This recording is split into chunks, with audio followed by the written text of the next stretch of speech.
Ladies and gentlemen, we're just introducing our circular economy panel now. I'd very much like to introduce Andrew Ward-Harvey to monitor and manage the panel. Thank you. Thank you, Ed. My name's Andrew Ward-Harvey. I'm the Head of Waste and Circular Economy and Cleansing in the Northern Beaches Council. Today's final session is about the circular economy. The circular economy is a relatively new concept, which is about keeping our resources and materials in use for as long as possible in the productive economy. So it's about reusing, repairing, recycling, refurbishing, repurposing, and many other re's which I won't get into. But effectively, it's about keeping materials alive so that we minimise the need to extract virgin resources from the environment. Northern Beaches Council has recognised the importance of transitioning towards a circular economy in our waste and circular economy strategy, which was approved by Council 2 months ago. In the strategy, we set out our vision to create a local circular economy in the Northern Beaches, where we reuse, repair and recycle more resources locally. And this has great benefits for the community, as we can see today in terms of some repair and reuse of materials, and my panel today, which I'll shortly introduce, will take you through some examples. This can lead to great environmental outcomes. Really importantly for today's purpose, it also leads to reduction in emissions by reducing the amount of materials that need to be produced. Because manufacturing and creating new materials or products leads to almost 50% of all emissions that are created across the world. So using our materials and resources more wisely is really important to reduce emissions. In our strategy, we also commit to we're currently working through a process to develop a local circular economy hub network in the Northern Beaches, and we'll be engaging with the community in coming months about that. And that will look at ways we can repair and reuse more items and also avoid waste in the first place. So our guests who have set aside and sacrificed their time today to speak with the Northern Beaches community and talk about how the circular economy can work in action, to my left here. So we have Mark Windsor, who's the General Manager of Operations at Kimbrickie Environmental Enterprise, Brett Buckingham, who's the Director Engagement and Technology at the Battery Stewardship Council, Jude Furness, who is the Project Leader of the Seaforth chapter of Boomerang Bags, and Guido Verbist, who's the General Manager at Revolve Recycling. Just to let you know, there'll be a time for question and answers, like in the previous session, at the end of each panel member's discussion. And so please, if you can save any questions until that time. So I might just dive into some examples of the circular economy in action with my panel. And how it helps our communities across New South Wales, but also in the Northern Beaches, and sort of painting a picture of how we can all play our part in the circular economy. So first of all, Kimbrickie has been in operation for over 50 years, and in that time it's transitioned from mainly a landfill site to a multi-purpose resource recovery facility. It isn't just materials put into the ground. There's a lot of action on that site where they are recovering up to 80% of the materials that are brought there. And that's through recycling on site and also with their partners, but also repairing and reuse. So Mark, can you please tell us about your operations and the different ways you help to achieve that 80% recovery rate? And how does this help the environment and Northern Beaches residents? Thanks. Don't mind if I stand up. I always find it easier walking around. Plus I can cheat and look at my slides and remember what I'm supposed to be saying. Look, I think Kimbrickie is a central, really important part of the circular economy, not just in the Northern Beaches, not even necessarily in Sydney, but across Australia, in that it's a model for managing resources in a number of different ways. There has always been a disposal component. The target that we're moving towards, obviously, is getting away from that. But the way to start doing that is to have hubs or centralised locations where a lot of these resources can be combined together. It's very difficult to sustain a very small operation on one particular waste stream in one place. But if you've got a centralised location where you can use economies of scale and bring a whole lot of different services together, that can allow these smaller, more fledgling industries to open up, have an opportunity to establish a base, have access to what we would call markets or what other people would call bins and throwing things away, and have access to what we would call raw materials or what most people call waste. So the biggest part about Kimbriki is rethinking what waste really is. We receive a lot of material and we receive a lot of people. This was in our last financial year. We had just over 400,000 people come to visit, and they were very nice enough to bring us a bit over 250,000 tonnes of what they called waste, most of which we decided wasn't waste, and we were able, in combination with a whole lot of partners on site and partners elsewhere off site, to separate, recover, remove and recycle a lot of those materials. In the process, we also had a few fairly key environmental aspects of operating the site managed, and in particular I'd just call out the capture and leachate, which is wastewater associated with waste, and that's been treated and put back into the system, and the capture and combustion of methane, which is another gas generated by the disposal of waste and the burial of waste, and we've been able to improve our capture of that over time and are able to combust that and get rid of that methane before it's emitted into the atmosphere. Thanks, Tim. So we sort of cheat a little bit because the vast majority of that 80% comes out of materials that are coming in very large amounts and are materials that are source separated. And that's a really key point to bear in mind. The best possible way to work with waste is don't mix it all together.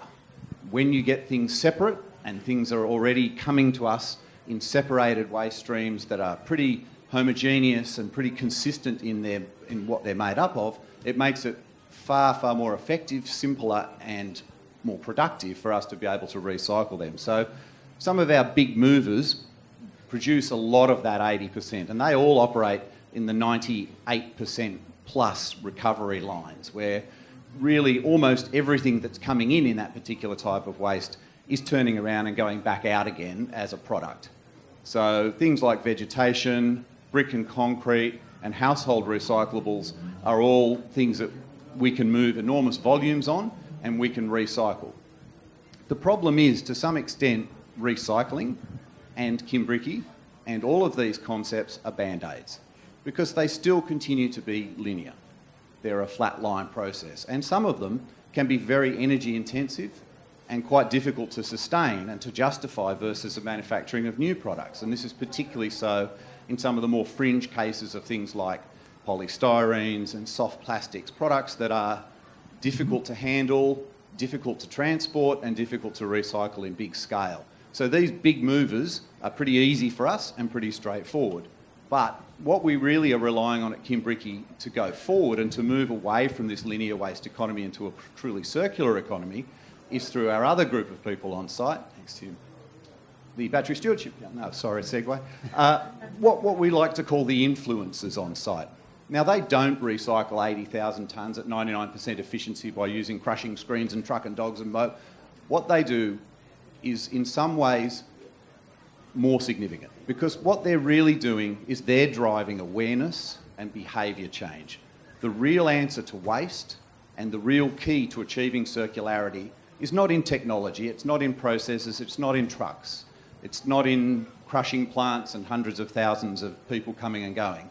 It's in about every single consumer having a thought in their mind when they start that process of wanting something to say to themselves, I want something. Why do I want that something? Do I really have to have that something? If I do want that something, what sort of something can I get that's going to be well made and last for a long time? Is it something that I could repair? Is it something I could get second hand? And when I've got it second hand and I've done what I need to do with it, is it still going to be good enough to do something else? Because really what we are trying to do at Kimbriki is not about recycling, it's about rethinking. And that's the very beginning of those 3, 4, 5 R's about reducing, repairing, recycling. Recycling's quite low in that hierarchy. And so our big influences that we work with are the real engine rooms of the behaviour change process that makes Kimbriki so important and so useful in the community. And that's why I'm really pleased to see Boomerang Bags here on the stage with us today, and all of the partners that we encourage through our Education Hub Centre, as well as, of course, the ongoing hard work of Rachel and her team at the Eco House and Garden, who have been driving people to rethink and manage their organic wastes and their household wastes in more efficient, more closed loop and more circular manners for far, far longer than the whole circular economy buzzword has been popular. So what I'd like people to take away from Kimbriki's operations is, of course, we're a big landfill facility and we do our best to maintain a strong and environmental footprint. Yes, we do a lot of big number recycling with big source separated waste that are quick and easy. But I think the thing that we do the most, that is the most important, is those 4,000 school kids getting gently brainwashed on an annual basis. It's those opportunities for people to come in and to look at things in a different light and go to the buyback centre and go, oh, I can use that for something, and then take it home and sit down and do it, and then show the 10 people that come to visit over the next 6 months, look, you could do that too. And slowly but surely, these little fingers of communication, engagement and thought realignment start to get out there. And I think that's the real secret to achieving the circularity. Thank you.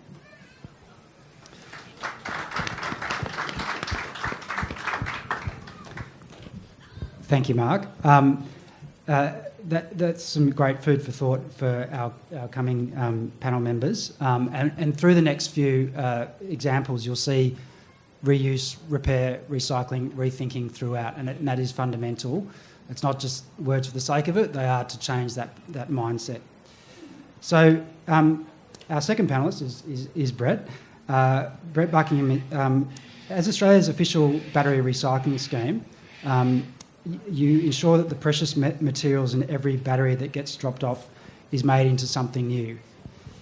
Can you tell us about how the Battery Stewardship Council works and how this assists the Northern Beaches Council? And residents. Yeah, thanks, Andrew. The Battery Stewardship Council, we're a not-for-profit organisation that was incorporated in 2018. Our purpose for existence is to operate a stewardship scheme for end-of-life batteries. The scheme, known as B-Cycle, commenced in 2021. It's authorised by the ACCC and accredited by the federal government as an accredited product stewardship scheme. The scheme itself focuses on the collection of loose batteries and batteries that are easily removable from products. At the moment, we currently have about 90% of the loose battery market participating, so the importers of those batteries are participating in the scheme. In the power tool sector, about 60%. And with the assistance of the e-bike or the bicycle industry, we're working on bringing e-bikes into the scheme. The way the scheme operates is that every aspect of the supply chain has a responsibility to contribute to the circularity of recovering batteries and the materials that are in batteries. Pretty much every battery that is sold or manufactured can be recycled. Those materials can be reused to manufacture new products and new batteries. So the way the scheme operates is that, and the way it's funded, is that the importers of batteries contribute financially through a levy on the batteries that they import into the country. Those levies are then used to offset the cost of the collection, sorting and reprocessing of those batteries at end of life.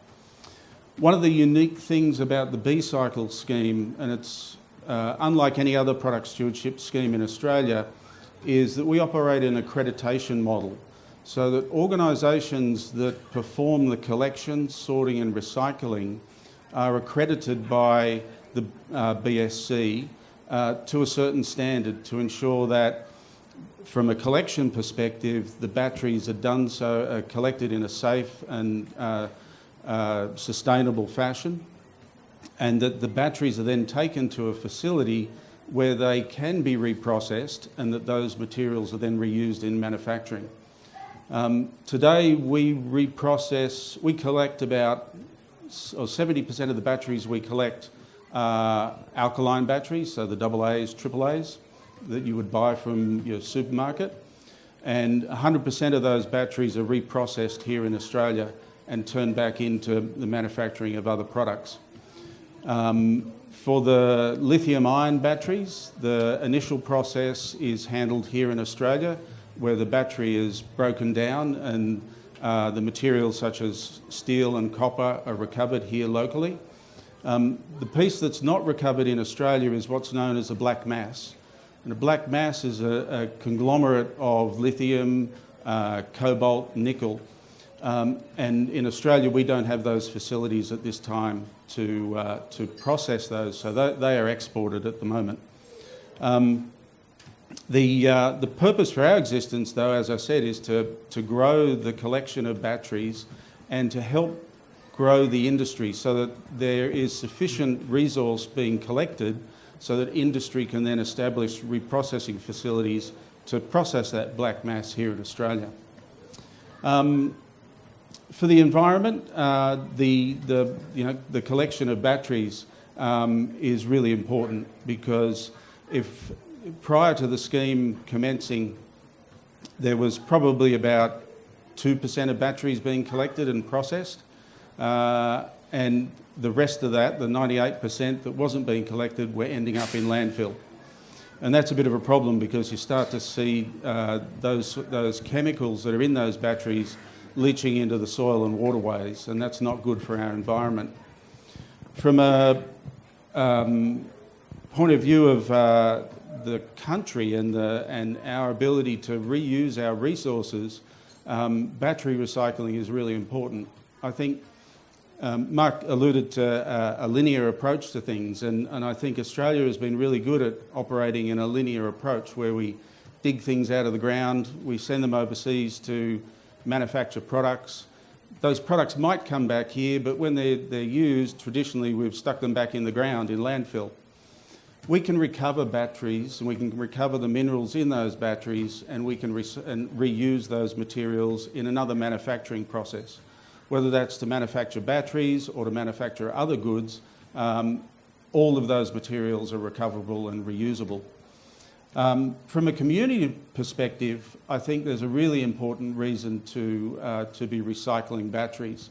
The safety issues around batteries are really important to focus on. You all have, I'm sure, seen button batteries, the little tiny coin cells. 20 children a week are presenting to hospital with a suspected ingestion injury caused by swallowing button batteries. And one child a month actually has quite significant injuries from these button batteries. Taking those batteries and depositing them in a B-cycle bin, they're at every retail store in the Northern Beaches, means that we take those batteries away from being ingested by young children. The other piece is that if you put your batteries into the household waste, or even the household recycling, those batteries don't get recycled. They end up going to a waste facility, potentially causing fires within the waste stream, and that can be quite hazardous both to human health and property damage. So again, taking those batteries to a drop-off point in any of the retail stores here in the Northern Beaches is a really important thing that you can do to help conserve our resources for the future. Thank you very much. Thank you, Brett.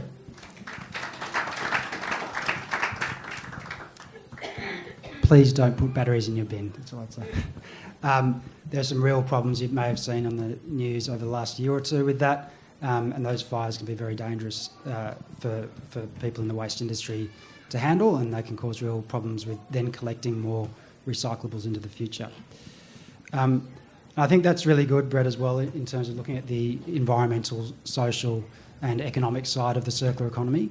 There's real benefits across all those spheres, which we'll talk to more. But there's been a lot of studies looked at in recent years in terms of the circular economy and the economic opportunity, and it's in the many billions of dollars in terms of the reuse, including in agriculture, heavy industry, more organic material being put back onto the land and revitalising land, it can lead to real benefits. It's also in things like water recycling and reuse. There's a whole new world that we want to explore in that space as well. So I'll move to Jude Furness now. Jude Furness is from Boomerang Bags Manly chapter. Boomerang Bags is an organisation spread across the world, which began in Australia, which I just found out, and it's very strong on the northern beaches with 4 or 5 different groups. The group takes old textile material and repurposes and reuses them for shopping and other bags that you would have seen inside. And if you haven't yet, I encourage you to have a look. They're a very valued part of the Northern Beaches community and continue to diversify their work and their reuse of materials. So, Jude, I'll just ask if you can talk more about how Boomerang Bags was born and how it embraces the circular economy in the Northern Beaches. Thank you. Hi, everyone. Yes, Boomerang Bags is a community volunteer-led project. So it's not even a not-for-profit, it's just purely run by passionate people that enjoy being creative in exploring, repurposing and reusing fabric. It was established on the Gold Coast in 2013 by 2 young girls in response to plastic bag pollution, and they were driven to try and eradicate plastic bags from their home in Burleigh, and that was in 2013. 2015 it was picked up by Avalon on the Northern Beaches as the first group in Sydney, and Manly followed the year after. So we've been going 8+ years and have produced over 10,000 plus bags free to the community to borrow or take home when they forget their own. So that was the original purpose of it. It's grown to 300 groups Australia-wide and 1,100 globally. So it's been a phenomenal success story, and its success is based on its flexibility and adaptability to the group or community that it services. Manly operates extremely differently to Avalon, for example. Avalon being more of a closed community, so that recycling and circulation of what they produce stays fairly close to home, whereas Manly can be on the ferry and off to another country. So we do operate quite differently and have different challenges on that front. And so our original purpose was to really encourage our community to repurpose and reuse, and obviously bring your own BYO, your own shopping bag when you shop, and that's down to produce bags, beeswax wraps, bread bags, all of those things that we can adapt from the fabric that gets donated. All of that fabric comes from various sources. It'll either be the general community. We upcycle things from council. For example, these are from council event banners that we turn into produce bags that are really useful in all shapes and sizes and colours. So they're always very eye-catching. And the fabric that we do receive, we do really look at what they are and what sort of application we can apply it to. Strangely enough, today is the day 2 years on that New South Wales instigated its plastic bag ban. So we're only 2 years in. So we've been fighting this fight for a long time. But as a result of that, we have broadened our scope, and wonderful thing about Boomerang Bags, it is all about reuse and repurpose. And so we reach out to other community groups in need and look to see how we can best support them with our applications. And they have been everything from supplying library bags to remote schools in New South Wales, little pouches for injured wildlife from floods and bushfires, care bags for people that need relief. We make little trauma bags for people that might be in hospital that need connection there with their bags, and everything from the med shed, aprons for their use, the Manly Food Co-op. So we're always looking for community groups that are needing some special support. We'd love to be able to use our creativity to adapt it in that way, as well as obviously the main purpose, which is diverting fabric waste from landfill, and really making that connection with communities. So if you know people that are free during the week and are looking for purpose and looking for a friendly group, we're it. There are 3 groups on the Northern Beaches, Avalon, Kimbrickie, and Manly has recently moved to Seaforth. So we're in the Seaforth Village Community Centre there next to Bupa. And I'll just show you really just how, adaptable everything is. This is an old cushion cover that's been turned into a beautiful bag. All the bed linen, white bed linen that, is yellowed and it's just probably going to be shredded. That's what we screen print all of our labelling on. And what else have we got here? Yes, more of these. So yes, it's very adaptable and really only limited by your imagination. Excellent.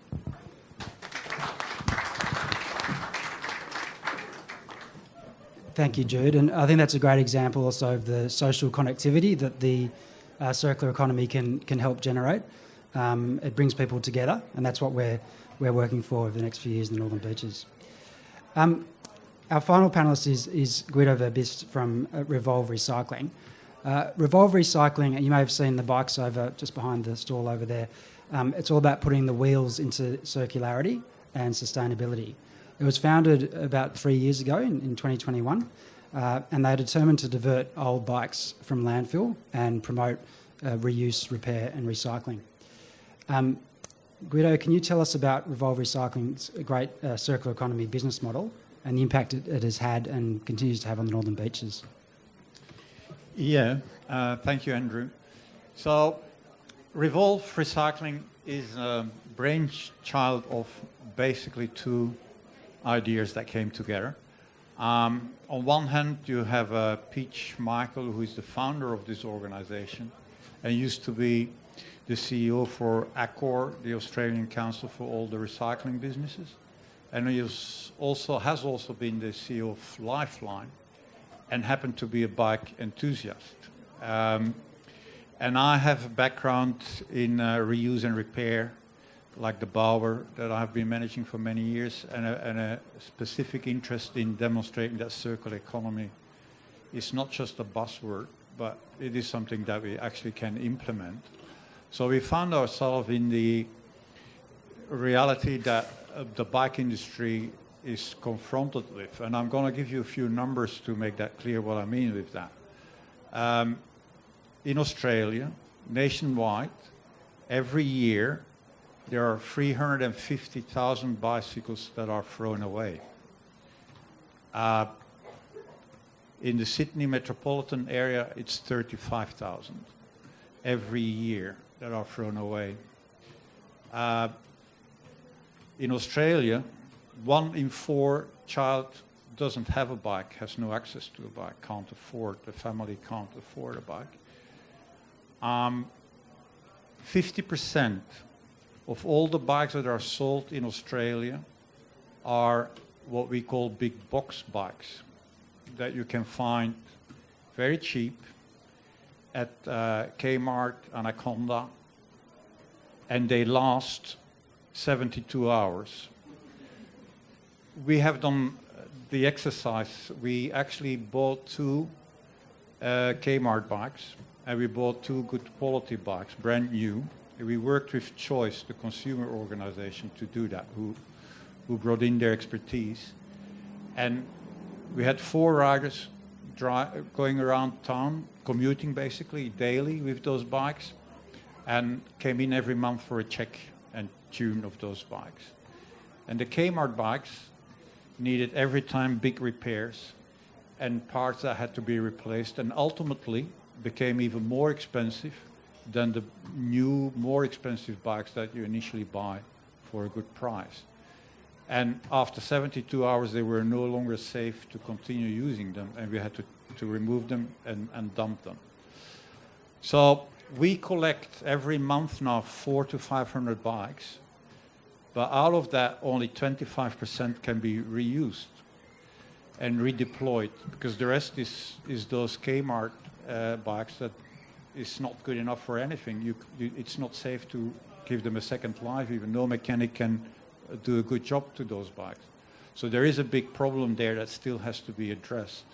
And we are arguing for a product stewardship scheme to basically forbid import of those bikes and selling of those bikes. But they're still there.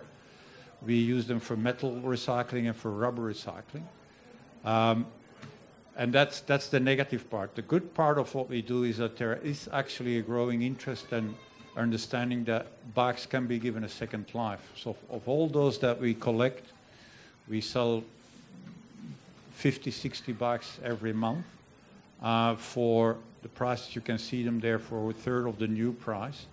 And there is a growing interest and understanding that those are good quality bikes. But our task is also to actually demonstrate that that is possible, that you not necessarily have to buy a brand new to have a good bike that can last the time, is reliable. And that means we actually invest a lot in designing a process where you pick the bike that is worthwhile spending the time on to repair, to use second-hand parts, and then to be able to sell it for a price that is still acceptable.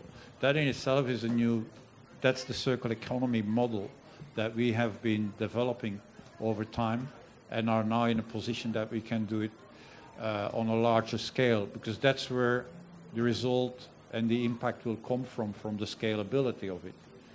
In itself, what we do is not really new, has been done for ages. Bikes have been repaired, but it's usually small scale or it is commercially driven purely. And if you want to do it on a larger scale like we do with second-hand bikes, then you need to come up with those models that we currently have in place. And we see the results now. We only exist 2 years, and the model starts becoming sustainable. But we have also invested a lot in new ideas, new concepts, like the kids' bikes we receive. Many are actually in very good condition because they grew out, they don't need it anymore. And we then know that there is many others that don't have access. So what we actually set up is a foundation where those who have too many, and we give them to those who don't have them. And we have now set up partnerships with organizations in Northern Territory, around Alice Springs and Darwin, and we take those bikes there. Last year we took 150, and we have now another 200 that will go there. And there is a place for those things. So it's up to us as well to find solutions, to find ways to give them a second life. The latest of those initiatives is, and you can see again here an example of it, is a push bike we turned into an e-bike, because that's the trend as well. We know that over time 75% of the bikes that will be sold will be e-bikes. So we know that there is a place for that. And finding a way to give those push bikes a second life in that model is also important, and we have invested in it. There were issues with the batteries, and Brett knows about it. E-bikes are not necessarily fit yet. We're going to get there, but most of the e-bikes we receive, the batteries are in too poor condition, are not reusable. So we have developed a concept where a new battery can be fitted in it, and can then also be reused again and again, and it comes with a warranty. But yeah, so those are the kind of scenarios we have been developing over time to make sure that there is a future for those bicycles to good quality. The less good quality, we will disassemble them. We will then have the parts reused. The metal will be separated. The rubber will be separated. And all of those components can actually be given a second life. So that's what our business stands for. Thank you, Greta. I think that really demonstrates the role we each have to play in the circular economy in terms of the rethinking part of it in our consumption behaviours. So we may have to spend a bit more upfront to get a better quality bike, for example, but in the long term, it will probably save us money and also save churning through buying more new products that have a bigger impact on the environment. So now I think we have a better picture of what the circular economy looks like and how it might look like in the Northern Beaches. We've mentioned a few challenges, particularly in that space in the bicycles that it can be presented to achieving a circular economy. So I might just ask Jude and Guido to set out what their biggest challenge is in facing your circular economy business and also opportunities in this space.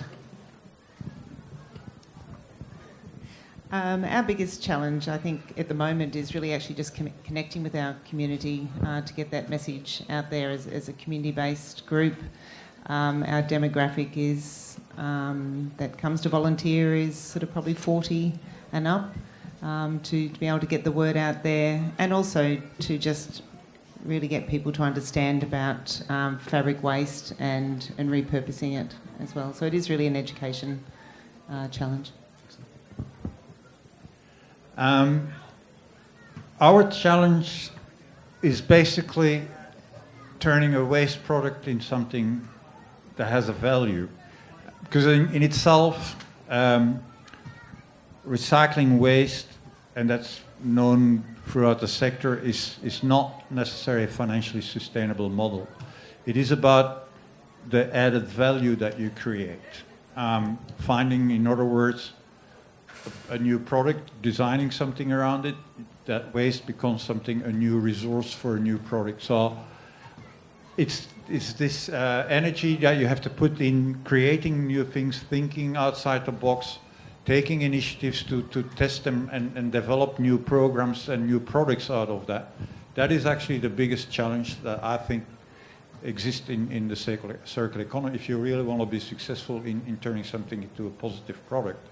And that's why I was interested in working with one product specifically, that you can dig into the details and find solutions for every element you can think of, where it's giving the bikes away, or is it the components, or is it the material you recycle, or giving them a second life.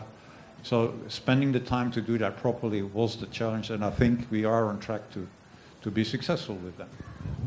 Thank you, Guido. Thank you, Jude. Brett and Mark, so again, a similar note, we've seen some of the challenges. What do you see as opportunities generally in the fields that you work in, but also for the Northern Beaches in this space? Well, I guess it's interesting that there's a fair bit of alignment in my mind between the two, because what are put forward as challenges, I think to some extent, are also able to become opportunities. And we're very fortunate at the moment that we're entering a new stage where, I talk to my kids about this all the time, communication and engagement and education and awareness has suddenly become everybody's pocket. And there's so many opportunities now to connect with people and to communicate and to send out information in ways that was never there before.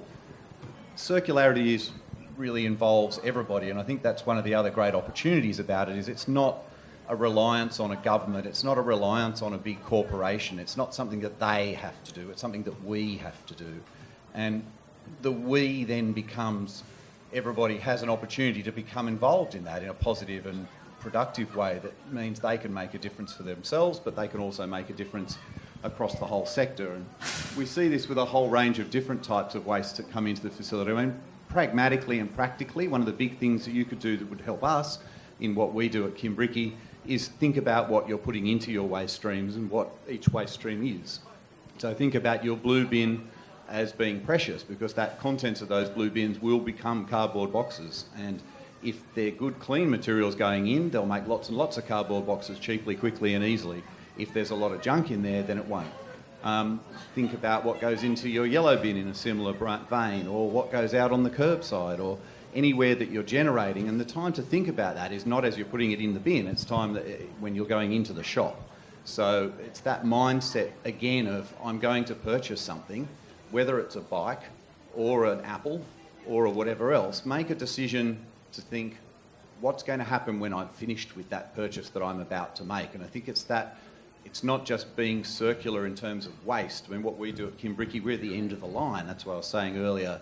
We're a band-aid. We're a sort of solution to a problem that really needs to go away if we're actually going to achieve this sort of net zero position where we can recycle all of our resources and assets in and out without actually them falling out and getting stuck in the ground somewhere. But the positives on that is, yes, it is easier now to communicate and engage. It is easier to connect. And there's more and more awareness of this in all sorts of industries, whether it's fresh food, whether it's bikes, whether it's electronics, even just simple things like we buy a lot of computers at work, and nowadays there's no polystyrene in any of those boxes anymore. They're now all made from cardboard, and that cardboard can all go back out. So I think the opportunities for everybody to be more conscious of the big picture, and maybe to coin a phrase from many years ago, to think globally but act locally. Yeah, thanks. Look, I'm going to reiterate a lot of the things that have already been said up here on this point, because I think the opportunity is at the grassroots level. If I talk about batteries, you know, it is going to be a huge industry for Australia, and the opportunities that are going to come are just mind-blowing, and I could spend hours talking about that. But to really focus in on what's required now to grow this sector and recover these minerals is to start by collecting the batteries. If we don't collect them, we can't support the recycling industry. The recycling industry then can't take those minerals and put them back into new products. So it's really important to create that awareness across the community that batteries need to go into an appropriate collection facility. Here in the Northern Beaches, as I said, the Woolies, Aldi, Coles, Officeworks, Bunnings, Battery World, they all have drop-off bins for collection of household batteries. Putting them in those bins, you can be assured that they get collected safely and transported to a recycling facility to get reprocessed. If those batteries go into your household waste, they end up at places like Kimbrickie and potentially cause fires in that waste stream. So it really is not a good outcome. So please tell your friends to take their batteries to a B-cycle collection point so we can recover these materials and build on the recycling industry that we need into the future. Thanks, Brett. Thanks, Matt. So you've heard from the panel now. Now it's your opportunity to ask questions. I thought we might get one. We'll hand around a microphone, and we look forward to hearing how we can work together on moving towards net zero. Some of you may know of me because I've been involved in waste issues since 1993, when Manly Council invited us to take part in the Earthworks course, learning about waste. And we started the Manly Food Co-op for waste-free shopping. It's not difficult to shop waste-free when you bring your own containers. I had a family of 4 kids. I used to go over to Enmore, Alfalfa House, and shop 2 months' worth of dried goods for my family of 6. It's not difficult, it just takes a bit of planning. I like what Guido said, getting value on things. In all the years I've been involved, everything is voluntary. It will not work. I know it will not work if it's voluntary. We need meaningful deposits. So when you buy something that doesn't go back into the earth, you need to pay a meaningful deposit to put a value on it that you appreciate that it has a value, so that when it's worn out or you can't use it anymore, you can take it back, get your money back. It needs to be legislated, zero waste legislation. We also need extended producer responsibility. It is industry's waste, not our waste. Industry is making that waste. They are the ones choosing to make things that break down, that you have to chuck in the tip.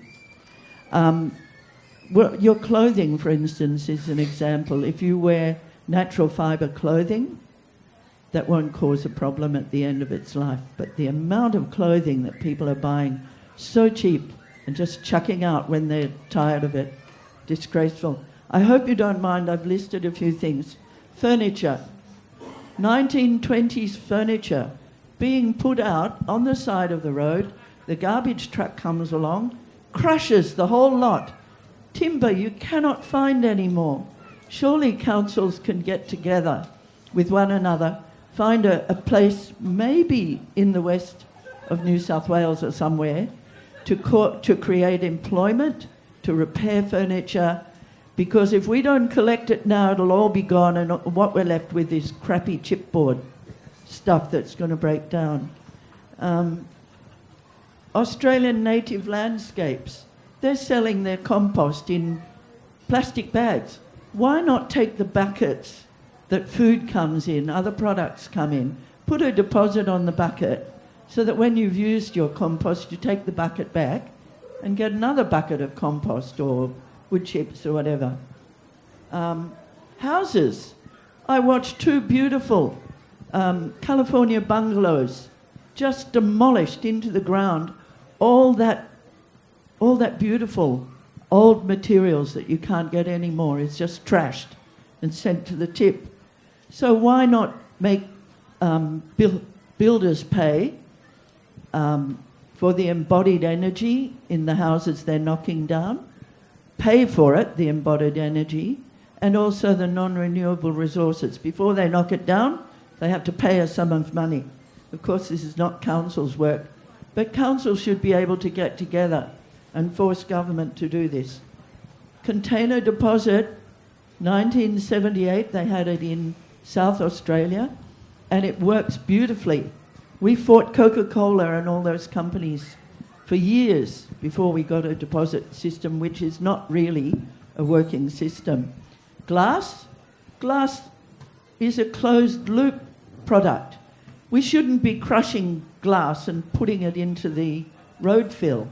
This is criminal. And we shouldn't be using plastic if it can't be reused over and over again. We need deposits, a proper deposit and refund system. And we need to be having glass remanufactured back into bottles again. Sorry, can I? Just a couple more things. I might just ask you, can you just, if this is a question session, so if you can just maybe ask a question. Well, I want to know how council's going to deal with, the battery stewardship. We're talking about stewardship. It can't work if it's voluntary. It has to be legislated by government, and there has to be extended producer responsibility, legislated by government. How is council going to do this on their own? How is Kimbrickie Tip going to be able to deal with that waste on their own? No, they're all very good comments and questions. Yeah, I 100% agree with you. The Battery Stewardship Council scheme is a voluntary scheme for importers to participate in. And one of the biggest challenges we have is those organisations that choose not to participate. As I said, we've got 90% of the loose battery market participating, but there's 10% that aren't.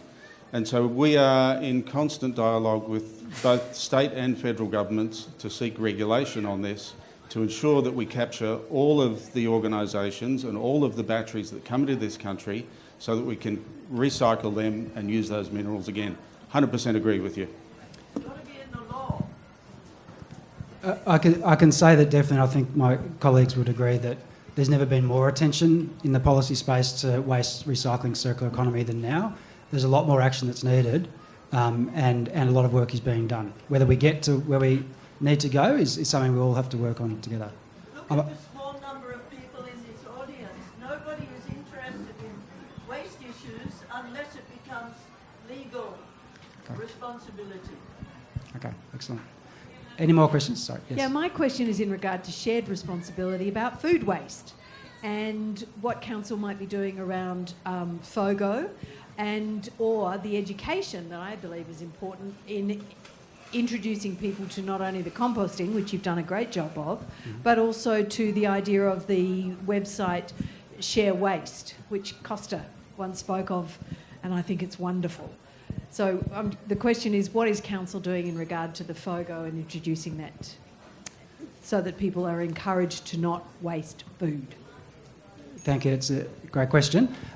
So we've just released our waste and circular economy strategy, which commits to piloting food waste collection next year in selected areas of the Northern Beaches to then roll out over the coming years. So there is a mandate. It's not in law yet, but there is a mandate from the New South Wales government that every council will need to collect food waste separately, maybe with garden waste or separately, and we're looking at those models, which is why we're piloting, but we want to work closely with the community on this because it has a big behaviour change impact. Everyone will be impacted by it, and we want to make sure it works because there are examples where the material is not valued, which is fundamental to this, you need to make quality material or organic material that will be reused. So that's why we're doing a phased approach to it. In terms of share waste, I think we've had some engagement with that website. I'm not sure exactly where it's at, but we can get back to you on that if we get details. Thanks. Hi. My question was for Mark around the methane output from Kimbriki. I don't imagine it's... Oh, well, I'm sure you've considered it quite strongly, but the use of that methane elsewhere and indeed the CO2 as well. Yeah, interesting. I was actually just talking to Brett about that before we started when we were first having a chat. Do you want me to answer? Yeah, please. No. Look, there are a number of opportunities. We have been in discussion with Gemna for quite some time about purification and taking that material, that methane element from the mixed landfill gas. So the gas that's generated from the landfill is about slightly under half methane. The rest is a mixture of various other gases, some of which are quite corrosive and some of which are quite difficult in a domestic gas environment. But Gemna are working with a couple of different organisations, including ours, to look at a simple purification process and then supplying that gas back into the main gas pipelines. It would be a small amendment into the existing gas stream, which makes things a lot easier from a quality perspective, but it does mean it's also quite an expensive process because there's a bit of complexity around that. The other alternative is to combust the gas in engines to generate electricity. That's a very normal process at a lot of landfills and happens quite widely across New South Wales. The problem we encounter with that is scale, and the real problem we encounter with that, and hopefully there's none of them too much around, is that the grid providers really don't like small, unreliable, unusual generators like us. And they make it very difficult for us to connect to the grid and supply energy into the grid from a small and unusual generation source like this. Ideally, what we're working towards would be to have a significant energy demand on site, and we would then be able to generate power using the gas, not have to export it to the grid, which is the expensive, difficult, complex part, and be able to use that for our own purposes. We've been too good in that we've got over 100 megawatts of solar generating capacity on site, which currently runs all of the lights and air conditioning and office spaces and all those sorts of parts of the business, and we export quite a bit from there too. But it would be good to find a large industrial source. So we have been in some discussions with a couple of data centres about putting in some data centres because they're very power hungry, or perhaps some sort of other charging scenario. So maybe we're slowly electrifying our fleet, and we've now got 2 full electrics and 4 hybrids in our personal fleet, which are all charged through that system. But maybe we look at larger scale electric vehicle use and provide a charging service through that power generation option as well. Thanks, Mark. Any other questions? One more. Hi there. Thank you so much for sharing your knowledge today. I just have a question in regards to local businesses, because obviously individual food waste, there's a huge need for educating and behavioural change and making structures that are actually sustainable for individuals to make change. And that's really massive.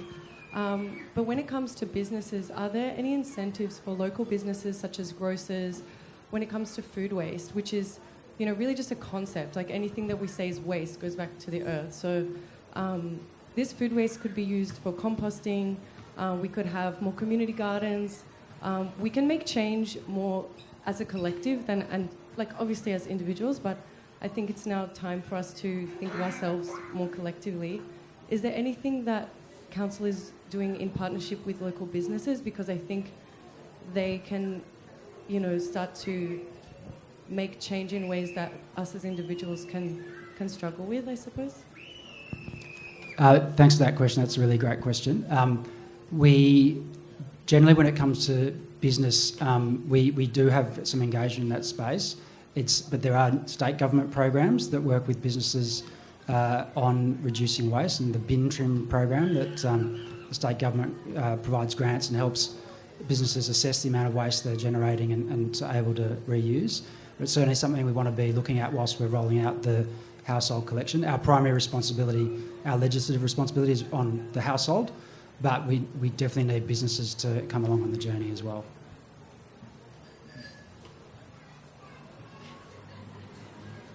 I think was there one other... Sorry, yeah. I was just wondering, do you have any kind of partnerships amongst the group of people up there, like batteries and Kimbriki and the bikes, fabrics with boomerang bags? Is that all in place, or is that something? Sure. Look, I've got all covered except that I use a different bike recycling company, but one who has quite a similar sort of methodology to Guido's. In that Kimbriki, yes, has close ties with battery stewardship, so we're an accredited drop-off location. You can bring your batteries to us, whether they're anything from a truck battery down to a button battery, and we'll deliver them across to an accredited recycler. Boomerang bags have a location in our hub, so they are one of the operators on site. And another company that we work with closely in the bike recycling space is a company called Bikes for Life. And Bikes for Life offer workshops for volunteers to come up on weekends. They accept donations, and in a similar manner to the great work that Guido and his team do, they also repair and repurpose bikes. And initially their model was on export, particularly to Southeast Asia with the finished bikes, and they would send a shipping container full. The shipping container would then become the workshop for the bikes, and all the bikes would then be handed out. That became a little bit difficult through the COVID period, and they've had more of a reliance on the local export market, but they are slowly tiptoeing back in. I know Mark's around here somewhere, he was keeping an eye on me before, about getting that back out into the community as well. So yeah, as I was saying before, I think a big part of this is collaboration and people getting together, and I think that's a big role that Kimbriki can play, is having access to so much waste and so many people. Those 400,000 people coming through the door every year, every one of them is an opportunity to sort of wave a flag in front of them and say, oh, by the way, did you know you could? And that's something we're very focused on, yeah. I'd certainly like to speak to that as well. Since Boomerang Bags has been located at Kimbriki, it really presents as an opportunity to be sort of like an upcycling hub. Being based on the other end of the northern beaches, we really see there's an opportunity for having another more central upcycling hub that we can really collaborate with lots of groups that are operating in this repurposing space. We're always looking for opportunities. There's an organisation that collects sheets, for example, so all partnering together so we can really be that one point that makes it easy for the community to repurpose or reuse these types of end-of-life products, as well as education opportunities. You know, we provide free learn to sew lessons to engage people to fix things themselves instead of, you know, either not doing it and throwing it out, or obviously paying quite a high premium for repairing, particularly clothing as well.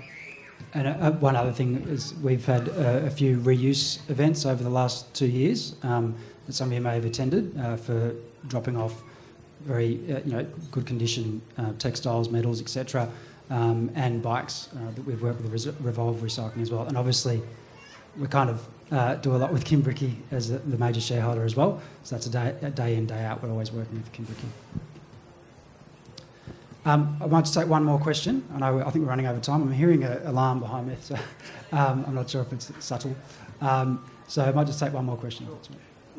Regarding food waste from homes, can the council support the Hungry Bin worm farm, which is a large capacity, maybe like 100-litre one rather than those little black boxes, because they can use a significant amount of waste? I've got 5, and I reckon I would take the waste, organic waste of about 20 different households. Okay. So I go down to businesses like Boost Juice and Pulps and coffee grinders and collect it in my van and bring it back. Yes. You know. Yes, thank you for doing that. Uses a huge amount of waste. Yeah. Happy to have discussions with you about that. That sounds great. Okay, we might wrap it up there. So can we please give our excellent panel members a round of applause for their great insight today. We just have a small gift as a token of our appreciation. So Catherine, do you want to pass that up?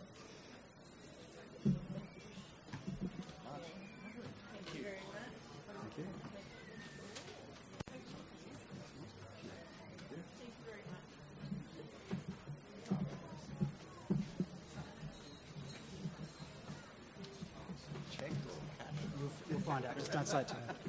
So thank you, everyone. I'll just pass over to Ed to wrap up for today. Thank you very much, Andrew. And what a lovely way to wrap up with a bit of circular economy.